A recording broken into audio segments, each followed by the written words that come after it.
The ABC's Total Control is another powerful production from director Rachel Perkins and the producers Darren Dale and Miranda Deer of the estimable Blackfella films.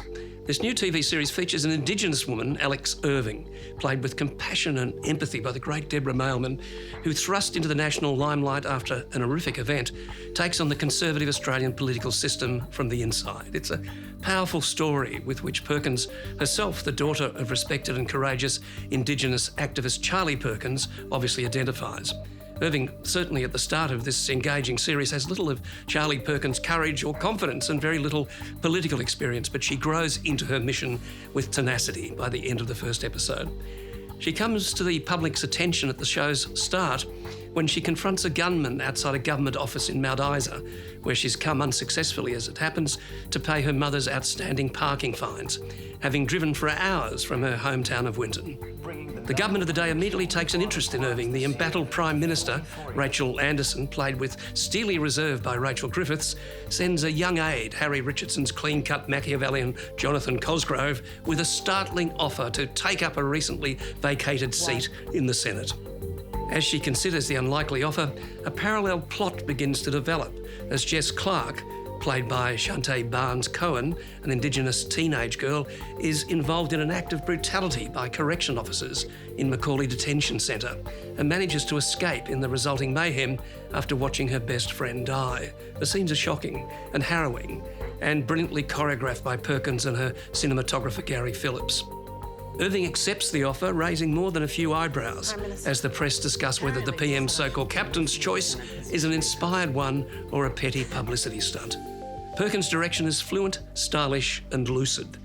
And Total Control from the start creates engrossing television, heartbreaking, illuminating and inspiring. It's another story of courage, resilience and tragedy from this hard-working and highly talented director, which again illuminates the Indigenous experience, like all that Perkins has done, especially for those of us who know so little of it. It's terrific. It's really terrific, this series. And, you know, full credit to the ABC for, you know, getting involved with this as well. Yes. I mean, Deb Mailman is like, she's a national goddamn treasure, that girl. What an actor. Yeah, she's so good. Can she turn emotion on? Can she? Oh, God. But it's also interesting because it's sort of very much like, you know, our contemporary Senate, where you've got a wild card like Jackie Lambie. Yes.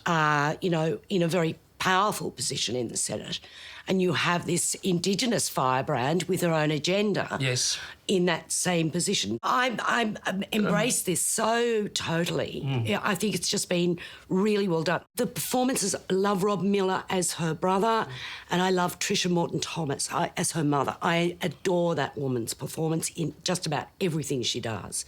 So it's, you know, I mean, it's really, and it's one of the best things that Rachel's done. Yes, it's superbly directed. Absolutely superbly directed. Okay.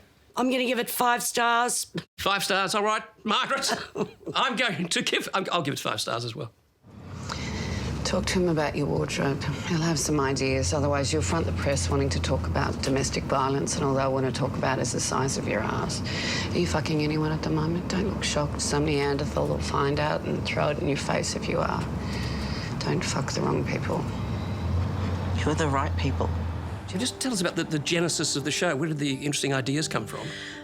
Rachel Griffiths basically came from her brain, something that Rachel's a political beast. She loves politics. And I think this was conceived by her some time ago. I think there was a meeting or some event where she saw Darren Dale, Blackfella Films, and approached Darren about the idea of this black female politician.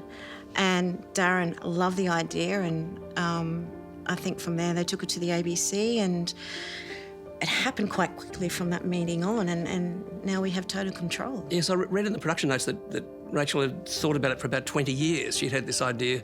I think Nova Peris, when she went to Parliament, was one newspaper cutting, I think, that took her eye or something else, but that had been germinating in her mind for all that time. Did she have much to do with the actual production, apart from being the other star in it? Rachel is also our executive producer on the series as well. So she was very much not only in front of the camera, but very much the brains behind, bringing it all together as well creatively. Was she a hard taskmaster on the set? Did she say, no, we're not doing it that way? Oh, look, Miss Mailman, I'm sorry. I tell you what, working with Rachel Griffiths is amazing. I loved every second of working with her. We're very different and very opposite in our approaches to work. Great. But you can see how much she cared about this show.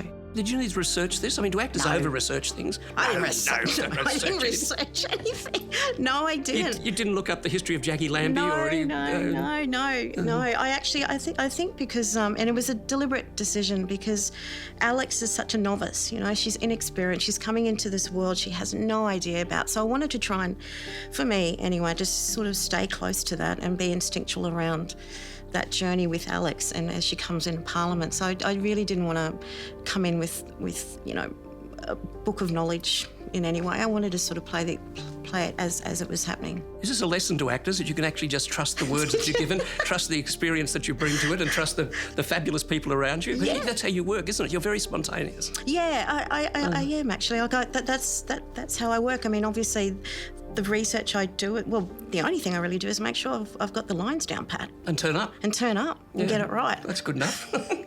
Now, is this character in any way at all close to your own experience growing up or...? No. I mean, if there's anything, I do have a bit of a temper.